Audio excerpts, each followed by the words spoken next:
Welcome to this latest edition of the Delivery Profits, brought to you by the Delivery World, together with Avico. I'm Peter Backman, and today, together with John Borzicchiello and our special guest, James Brown, we'll talk about delivery in general and ways to make it accessible and profitable. And no doubt we'll get on to other topics too, as we try to get a deep understanding of the forces shaping this rapidly evolving sector. And let's get started with today's fantastic episode. So, Peter, I was coming in on the train this morning and it rained again. But I was thinking, we've just had Halloween, dark nights, menus are changing in pubs. Remember that older dark night, light night menus, warm fires, red wine, weekends in front of the telly. What do you think? Do you like this time of year? I love this time of year. It's the thought of smoke in the air and wet leaves and rustling through dry leaves. I love that. It's not always like that, but I think I prefer this time of year to the summer. The spring's fine, but the summer I just find a bit tricky, too hot and so on. But this time of year is perfect for me. It's like you say, my wife loves it as well, as the Americans would call it, the fall, with the leaves coming off the trees, the kids kicking leaves running through the puddles with their wellies on. Obviously, we had a bonfire night last week. We've seen the start of Christmas coming now with all the adverts being on the TV. Is that something you look forward to as well? Yes, it's the cycle of the seasons, I think, which is fun. And, as you say, Christmas isn't a time of special celebration for everybody, but it is certainly in most countries that I know, it's definitely an important part of the secular year. As well as being religious. And I think it's important to have it because it just gives a shape. Otherwise, without Christmas, without summer holidays, the year would just be sort of drifting on and on and on. It does, definitely. And we're starting to see as a business now, a lot of the bigger wholesalers are starting to stock build ready for Christmas. All of the branded operators have got their menus out there ready, taking lots of bookings in. But yeah, the big wholesalers are definitely already building for Christmas because it's, what dare I say, 7-ish weeks away? Right, okay. On that note. and I think that they're always complaining that Christmas has come late this year. But we'll see. Right, it's time to get the show on the road, John. Let me set the scene with some additional thoughts that we can all discuss and perhaps pull apart. How do we place a value on anything? That's obviously important for when we're selling something. How much do your customers value what you're offering? And specifically, how much are they going to pay? But of course, it goes beyond placing a monetary value on whatever it is we're offering. There are factors such as recognition and appreciation. I appreciate your great service, and I want to recognize it by saying thank you. It works the other way too, of course. I don't value the service you've provided. You fouled up this time, so I'll complain. Or, I don't really place any value on the service you've provided, so I won't say thank you. That gives me the opportunity to air my gripe about people not saying thank you when I keep the door open for them. But maybe they don't place any value on that. And although I do place a value on it, maybe I'm a fool for not understanding the situation.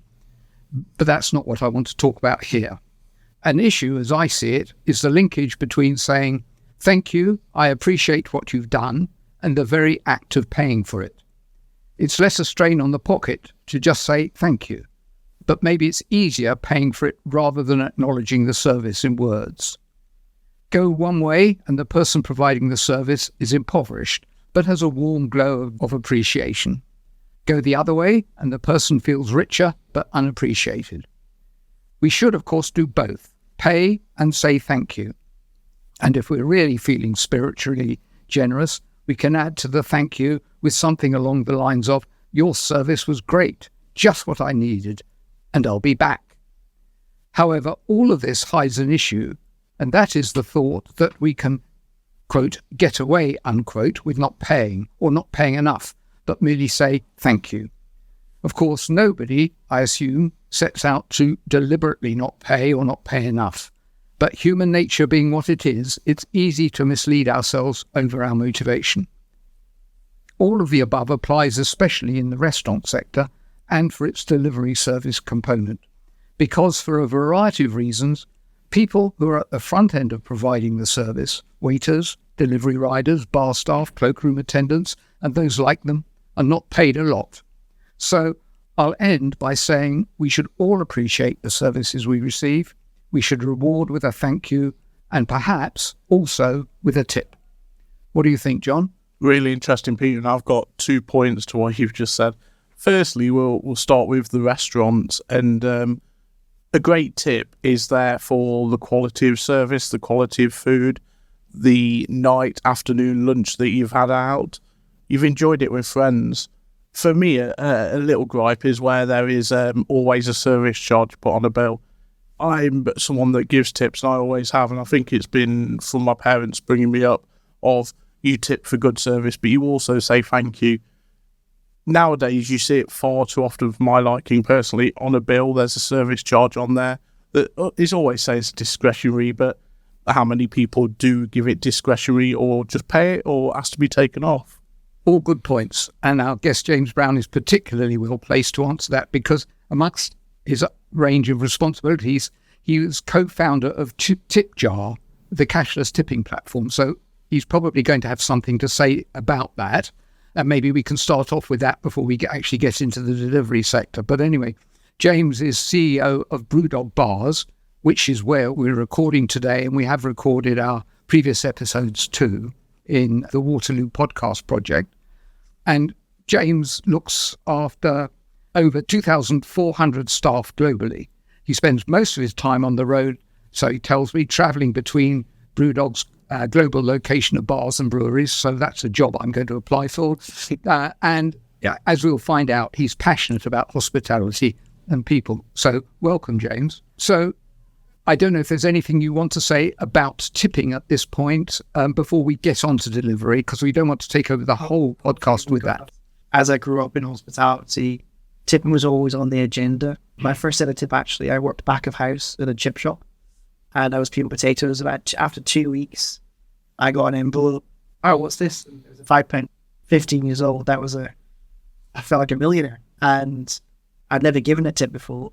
I'd never really seen a kid tip given before. Maybe my Scottish parents are probably evident of the stereotype there. So it wasn't a concept I understood. And then it wasn't until I moved from the house I saw it. And at the time, I could never have imagined my career going to the point where I stayed in hospitality. But looking back, my view of tipping is that it's such an integral part of hospitality, and whether that's someone delivering service in a restaurant or delivering a pizza to your door, showing appreciation with a sincere thank you and some kind of incentive, performance-related incentive, that for me is really important. It's very easy to come at this from a consumer perspective, but in reality, as an operator, an owner of a business, it should be really high up your agenda, because you wouldn't run a trading floor in a bank without having all your bankers on a bonus. You wouldn't have. So for me, this is the original bonus scheme invented hundreds of years ago to make sure that people who were looking after you had skin in the game, and you're going to get customers back. It's a competitive landscape out there. So that's kind of like my short overview of what I think of tipping. And I also respect people who don't want to tip. So we're not forcing anyone, no twisting any arms behind the back. It's my personal view, and operators should really have it the highest priority. I totally understand, James, and I get where you're coming from. Starting out as a little starter chef as well, when 15 working in a pub, it's amazing when you get that money, isn't it? I mentioned then about different brands and different operators putting on the discretionary. Do you think that's on there, James? Because a consumer sometimes forgets about this, or they don't have the same thought process that you do or other operators around. Actually, this is the bonus for the staff. Or are they just tight? Is that why the actual consumer is tight and don't want to pay with their money anymore? I understand an operator's perspective of service charge. As an operator myself, I would never use it. I understand why people do use it, and for me, that's their choice. TiPJAR provides a service that allows you to divide up service charge, etc. My personal preference as an operator is that needs to be easy to do for a customer. Ask them if they want it. It also needs to be entirely optional, not discretionary. Not optional if you put your hand up and ask them to take the bit of paper back to the till, ask your manager to take it off and then come back again.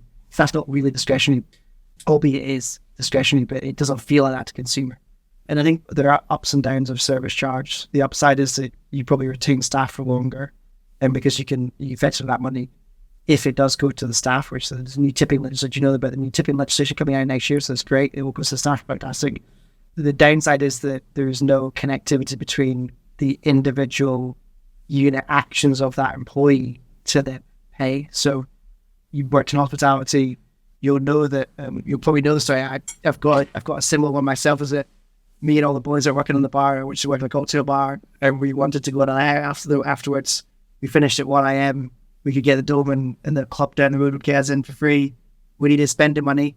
So what did we do? Well, we killed it on that shift and said we want to get some extra cash, and everyone was doing extra, running about, making sure customers were looked after, giving customers chat, and those customers had an amazing time. The business benefit, because those customers paid more, they stayed for longer, they consumed more, and I benefit as a bartender. I think for me that's the true essence of how that kind of hospitality worker consumer value proposition works. I understand fully, and you've brought it home to me in a way I've never appreciated before, that the tip is part of the personal interaction that you get when you're being exposed to hospitality. So yeah, it's absolutely fantastic. But I just want to sort of reflect on this idea of a charge which is not given voluntarily by the customer, but is imposed by the supplier.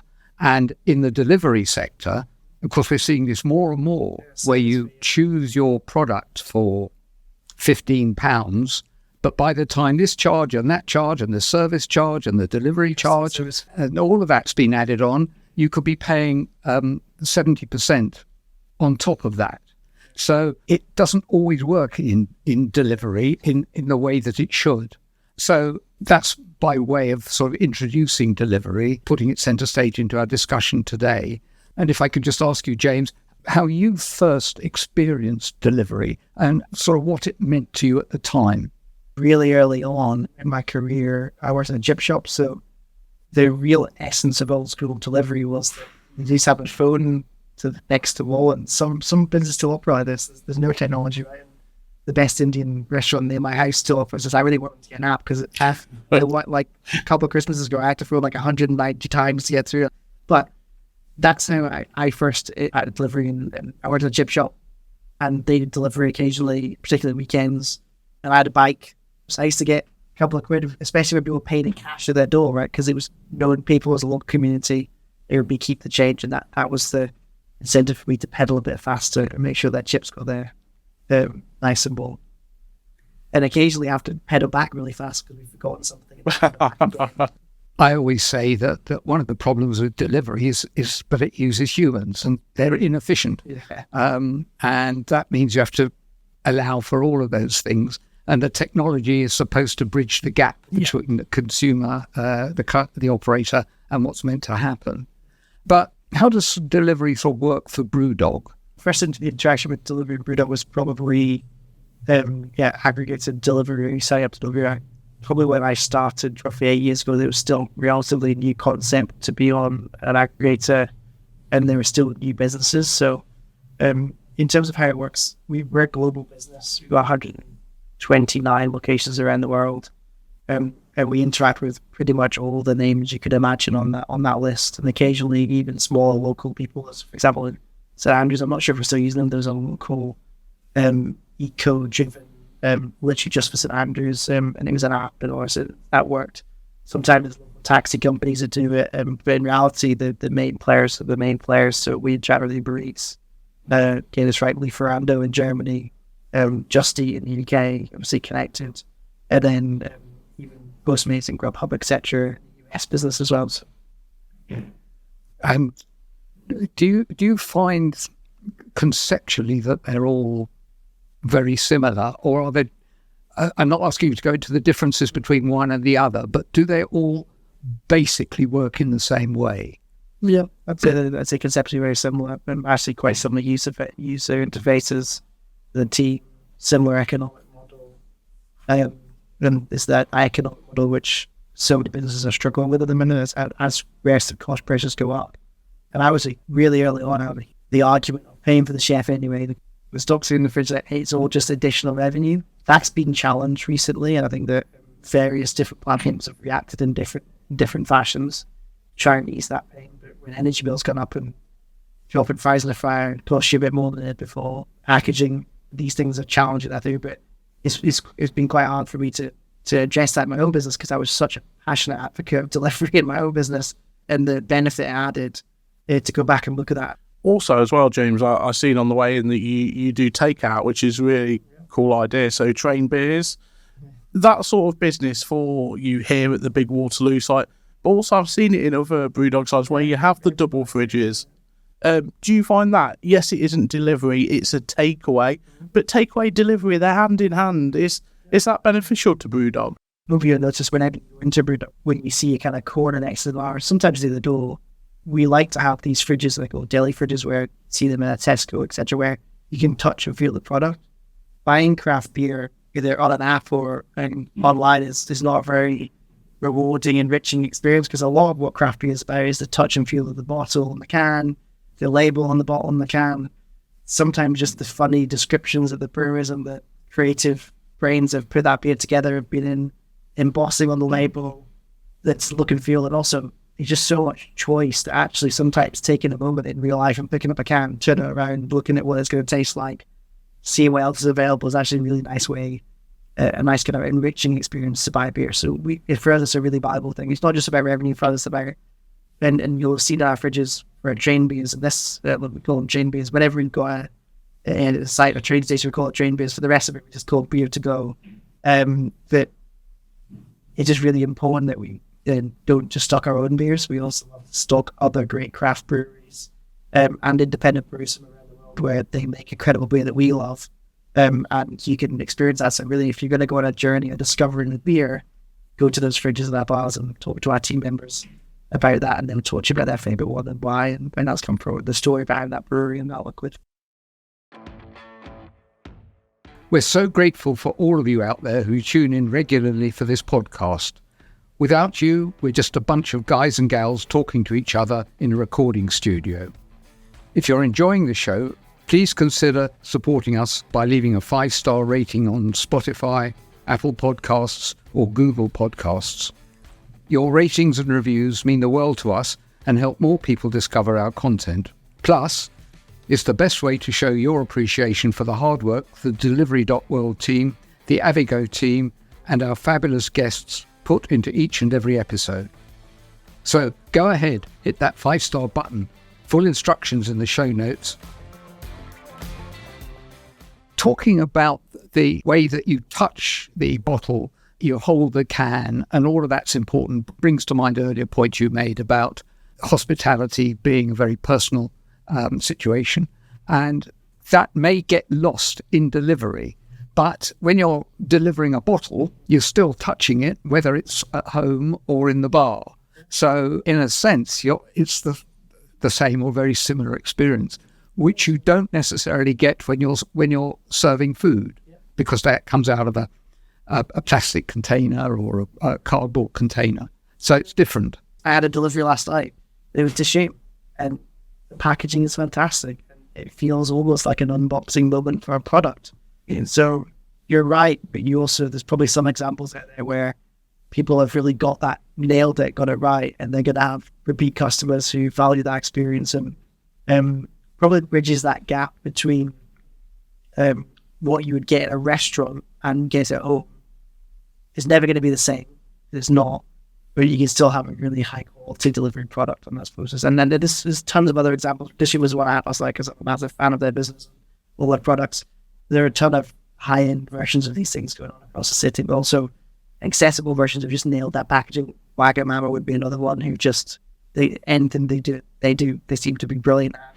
Their packaging is for their product, which is not easy to transport, is amazing, right? So. It's like you say, that experience, isn't it? And we've spoke about this before on the Delivery Profits podcast about experience. And I just want to go back to TiPJAR for a minute. And you said earlier there's some operators that you're working with now where it's part of delivery. Delivery is a big piece of their business. When it comes to TiPJAR, how does that work with regard to the operator, and the aggregator, because who does the customer belong to? There's a big debate, obviously, in US and New York, where there's legislation coming or being discussed in the past. I'm not sure the current state of it, where they're trying to argue that question, who owns a customer, and it's a really, really good one. And probably not one I have. Let's not do it today, because otherwise someone will be banging on the door. But in terms of I suppose it's really interesting. So the way I see it is, approach from a BrewDog perspective, as well as TiPJAR perspective, is whether I own the data or not, it's my responsibility as an operator to make sure that that goes well. And is a partnership between me and the platform, whether that be, we have our own delivery service, which we partner with Stuart, who do the kind of final mile delivery process, or it's Deliveroo or it's Uber Eats. It's their job to make sure they get it there on time. And in a sensible fashion, and it's not being chucked around, and either if it's a bottle being broken or if it's food being spilled. So it's a partnership, but I think that owning the customer for me is less of a debate.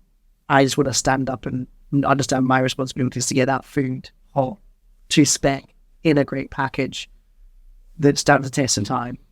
When it comes to kind of rewarding drivers, from BrewDog's perspective as an operator, I really want my delivery partner, the business, bringing their service and skills to the table to have a super efficient, productive, engaged workforce. And if tipping means that that's going to help that, like, I'm all in. I don't mind if someone's ordered from BrewDog on delivery and tips their driver. In fact, I mean, that's great. It shows that they're happy with that and that part of the value proposition that they bought. So, an example would be that when we talked earlier that TiPJAR was designed for inside restaurants, but COVID happened and no, it was outside restaurants. So we just luckily signed this incredible business called Yard Sale Pizza. Have you heard of Yard Sale Pizza? Independent business in and around northeast London. They've expanded since then, and they've got they had their own drivers, tech stack, they didn't do the orders, they didn't use aggregators, and they signed up and they put their tipping platform into their software, and we got the money directly to the drivers. It was amazing. They started taking loads of tips. People were really thankful that, especially during COVID, that there was drivers out there getting the food, and it was a bit of a treat moment. And yeah, fast forward to now, we're now doing all of Papa John's tips. Again, they've plugged our software into the app, and then for the last year now, pretty much exactly, we've been doing all of Domino's tips. Every single store in the UK of Domino's. Domino's have plugged our software into their app. Then TiPJAR's job is kind of like similar to the delivery job, where our job is just to get the money from the customer to the employee as fast as humanly possible and make sure they have full transparency of how that's happened. We almost see ourselves as a delivery service for tips, and we're the kind of the money. Maybe the likes of Deliveroo and Uber Eats should be knocking on your door, James, saying, let's work with TiPJAR, let's work. So I think we can give them. We actually don't get how the tip is collected. We just want to get, our job is just to do the delivery.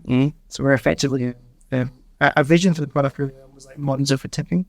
And your listeners and you guys may not realize, but there are a ton of people who work across, we see it because we've got 55,000 users on the TiPJAR platform just now, in terms of tip workers.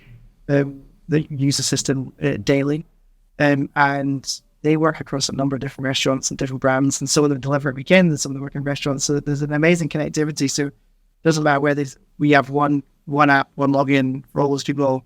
They see tips coming in from different partners. I'm pretty sure that I certainly, as an operator of pubs, and I didn't realize my staff would do that on the weekend, but now I realize they are, and it's an incredible thing to do, to be able to kind of have it all in one place and see where your rewards sit. So.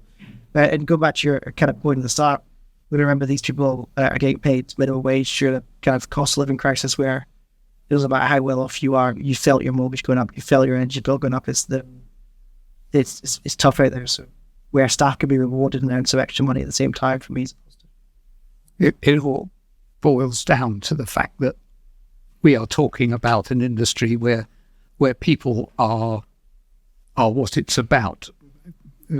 People buy food or they buy the drink to have it delivered, but without the people there to do the delivery, to provide the personal contact, all of that is hugely important. And you're absolutely right that it's necessary to make sure that they are made to feel warmly appreciated. Otherwise, they're not going to do the job, and then the whole thing falls apart. Like, yeah, the proposition that the aggregators and delivery drivers bring to my business at BrewDog is they are experts in that process. taking the order, getting it out of the door, and getting it to the customers. So whatever they can do to make their business more efficient and better, great. Yeah, coming back to your original question about all the different add-ons and service fees, personally as a consumer and as an operator, as a partner with these platforms, I think they've gone a bit too far. I understand why they've gone too far, because they've just had to make their economic model and P&L stack up. Either way, for me, is sustainable. I think if they keep going in that direction, it's not sustainable. But I also understand if they charge nothing, like they used to do 8 years ago, because they were just trying to gather market, that's also not sustainable. So I'm hoping that becomes a bit more sensible over time, and they don't just keep trying to, get an extra % here and there and everywhere at both points. I mean, that's part of a bigger issue, I think, for the delivery aggregators, that they've got to struggle their way to becoming genuinely profitable. Yeah. And there isn't a magic bullet which is going to do it. It's all sort of little incremental changes all over the place, and adding charges is one of them. So they can add a charge. If the customer doesn't pay or the sales fall, then they can take it off, and then they've got to try something else. So I think that's a way that the delivery business is working at the moment, is trying out lots and lots of different things. And websites and apps are being tweaked all the time. Do you put a button here? Do you put a reminder there? Or do you put it a little bit later in the process? Try out all of these things. And slowly, I think, a profitable model will emerge for some. Yeah. They're still growing for growth in a lot of these places. And I think probably some of their frustrations of consumers when they're seeing these fees added is one about the transparency. Will that fees actually for? Is it just a higher price? Because actually, I was hungry last night at 8:30. If someone just said to me, it's an extra $5 just to get a dish to your door, I'd have paid it. Probably where it feels a little bit disingenuous, or it feels a little bit fake, is the fact that there's just multiple of them and they're a bit ambiguous. I would just listen, there's a £5 convenience fee. You don't want to pay £5, go get on your bike and get it yourself. It would just be a more honest transaction between the consumer and the platform, is my personal view. Whether that adds up from an economic model or not, I'm not sure. What we could just do, James, on your point there, is simple delivery fee £5, collection fee zero. And it is that simple. We've all been there and looked at it and broke down $129, $149, £5, deliver it, or go and collect it yourself. Again, simplicity sometimes is what we all need. It's transparency. I feel like people just feel like they're involved in a kind of not very honest upfront transaction when there's so many different businesses. That's my personal consumer perspective. It go back to your point of who owns the customer. Well, I do actually get, as an operator, I get to decide who gets to deliver for my customers. I can use all of them. I can use one of them. I can use it. So actually, their strategies are going to not just turn off consumers that they're taking the food. It's also maybe think about which business they got partner with them based on their policy. So, an interesting you said last night you wanted to eat dishoom, and I've done it. Stopped in hotels in London, and you're like, I want to have a dishoom, or I want to have meatloaf because that's the food I want to eat tonight. So actually, I only use one platform, and I won't say it is, but if you go on it's multi-platforms, is you want that food. So actually, you're looking for the operator. You're not saying, I'm going to go to this particular aggregator and look who they've got. Totally. The only time I do that is when I'm traveling to a city I don't know that well, or I'm not in all the time. And I'll say, well, actually, I fancy Indian food, for example. I don't know who the local dishoom is in Berlin, for example. And that's how I potentially do it. But that's few and far between in terms of how I use it, in terms of living to your home. Yes. Which is the majority of the customers. I think that you're right. People are saying, well, I live in this town and Franco Manca is my favourite pizza restaurant, therefore I'm going to go to Franco Manca. Yeah. Probably, again, go back to New York, people talking about restaurateurs trying to set up their own collectives and unions to build their own version of technology. 8 years ago when it started, that technology was quite hard to build, and it was quite new and fancy, but now it's easier to build and easier to access. The thing that always come back to is around driver network and delivery. And I traveled to the US quite a lot, and I was in a restaurant with a friend in Los Angeles maybe 4 or 5 weeks ago, and a robot turn up to the restaurant. It was little like little delivery robots. You see them in Milton Keynes here as well. I've seen a few kicking about. But access to driver networks is a really interesting. Don't talk about tipping robots because that's not happen. But the reality is, I think that's coming. Really funnily, it was a group of kids waiting outside the restaurant. We were sat at the window, and they just started playing with the delivery robot, and I'm sure they were causing all sorts of issues to the sense because they were covering up they were having fun with it. But ultimately, someone came out and put a bag in it and it drove off. It's like, talking about building your own rider network. One of our earlier guests was Chris Baggett, who runs Cluster Truck from Indianapolis, and he has built his business on the basis of having a relationship with his drivers. They're all drivers rather than riders, and he can control is the wrong word. He has control of the whole process because his relationship with his riders is such that they want to work with him. And I think they get paid well and customers appreciate them. So that's another side of what you do. It's a bit like saying inside a restaurant, why would you just use just agency staff who change every week? You want people behind the bar, especially when you're in your whole local town, to go, you want to know, Peter's serving me pints by the bar and I want to hear his stories and what I got last week. And that experience, that interaction with humans is really important. So wherever you get regularity in that, so things believed in delivery. It comes back to that people by people, doesn't it? An experience, as we've spoken about before, it's an experience and people by people. So we've talked people, basically. It's been a very interesting way of approaching our discussions today, I must say. I've got a completely different question, and that's about ghost kitchens or dark kitchens.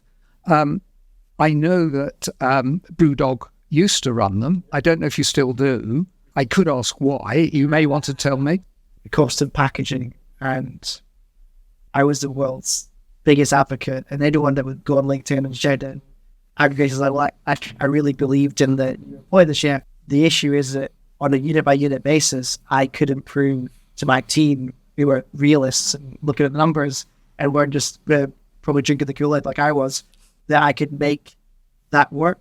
And the unit by unit economics of some of these transactions are high 20s commission base on them. Plus delivery packaging, plus the increased cost of food and energy. I just couldn't believe there was much in it. Therefore, it was a distraction to our business. We win and die on BrewDog experiences that it at home delivered and also in the business. So for me, it was a distraction with not much upside. So we took it out. We might revisit it if these things change and there's more of an upside. So as an add-on, if I can put it like that, to your business, it didn't work. But if you're just focusing... It worked pre-COVID. We were relatively early to it. We developed some of our own brands. We had some great partnerships. The issue was that even at its best, it wasn't as valuable to us as just nailing a BrewDog experience. And then, again, I don't really prescribe to the hyperbole. Someone internally in the restaurant might wait an extra 30 minutes or 15 minutes for their food. I think that operational people work in kitchens and operate, they tend to be problems. They see, so that might happen the first week, but I don't believe it happens every week. But even so, having them fully focused on delivering a BrewDog burger, we sell millions of BrewDog Patriot is our main kind of cheeseburger a year, and if they could just spend an extra 1%, 2% of the time, make sure that's amazing. That was a decision for me that, based on the value return and the proposition of doing a dark kitchen, that's why we changed. We might go back because the upside might be bigger, but right now, for me, the profitability isn't enough for that distraction. Right. So I think we've brought out a lot of points, and it's probably time to begin to wind down. So we're called the delivery prophets. So maybe we should have a go at prophecy. Do you have any thoughts, big thoughts for the future of delivery? Is it here forever? Will it change into something else? Yes, it's here forever. I don't imagine a world where future generations will want convenience. speed of service, whether that be how quickly their phone signal works and Wi-Fi signal works to how quickly they get food directly to their door is here.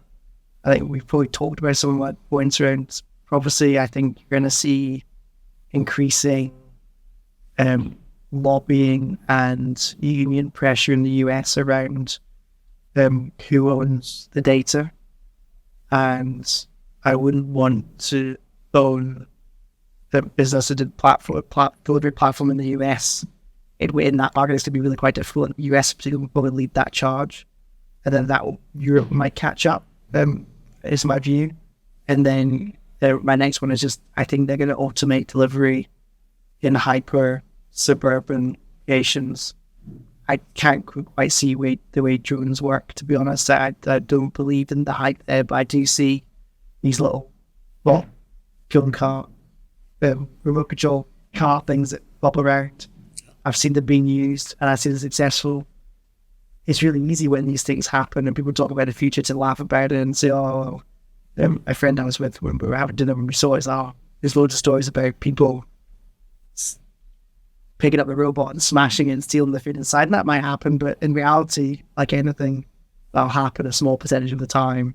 And as you get scale, that small percentage of the time will be more and more significant, and they'll just send another robot out your house. And that's my view of it. So I think automation delivery, especially in Europe and UK and US, is going to become a really interesting place. I don't quite know how they get there. I'm not an expert on it, but I think that's going to happen. So the future of delivery is secure, but what it looks like is not. And expect to get your stuff delivered by a robot. Potentially. Going back to our point around these kind of fees, I think that consumers will, and you see it in every single walk of life, is that staff, consumers want to see transparency, honesty, and clarity from brands. Whether you're a delivery platform, a pub company, a beer company, a clothing company, they want to know where the material you got for your jackets came from. They want to know this stuff, and they're more and more shopping on that basis. So honesty and transparency is important. I think that they need to be really careful about, we talked about earlier on, I would just rather pay £5 because I know I'm lazy and I want to get the food to my house. And it would feel like a more honest transaction, even though I paid more. Albeit I'm not advocating that we should charge our customers more when we listen to like, they want to pay for it. But that's the reality of the situation. And maybe that fee changes over time. Maybe if it's a quiet time, the riders are easy. A lot of people don't like surge charging. A lot of people get frustrated about hotel prices going up and down and air prices going up and down. I don't think I do, because I understand that if I want to fly on Easter weekend, or I want to stay in a hotel on New Year's Eve, or wherever the peak day is, I'm paying for that price. So maybe there's a model that works better, that is a bit more transparent and like that. So I don't know.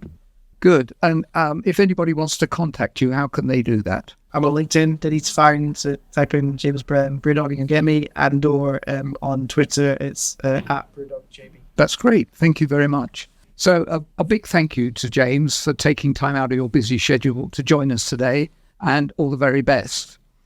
Here's a reminder that whether you're a delivery company, a marketplace app, a technology company, a restaurant owner, an investor, or simply someone who loves to order takeout, the Delivery Profits is the perfect way to stay informed and ahead of the curve in the world of food delivery. You'll find the Delivery Profits on Spotify, Apple, Google, or the other places where you normally get your podcasts. And please support the show by leaving a 5-star rating. Your ratings and reviews help more people discover our content. And there are full instructions in the show notes. And there's more at www.thedelivery.world/thedeliveryprofits. Tune in to the next edition of the Delivery Profits for the insights, interviews, and analysis that will keep you ahead of the game in this exciting and ever-evolving industry. So with that, it's goodbye from today's Delivery Profits. That's me and John and James. Goodbye.